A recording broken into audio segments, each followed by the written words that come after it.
मुहाजिर culture day का इस्तकबाल या कैंप कोरंगी में लगाया गया। MQM पाकिस्तान की जानिब से लगाए गए कैंप में कारकुनों ने बड़ी तादाद में शिरकत की।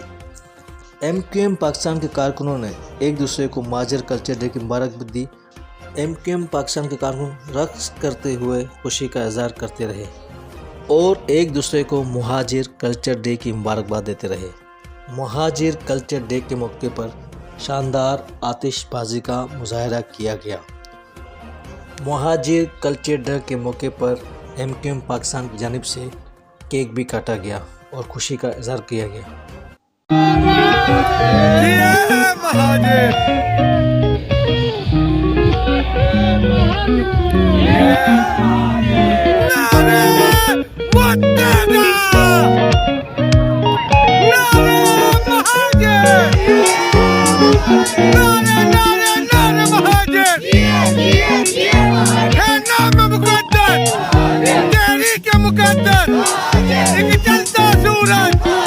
सूरज की किरणें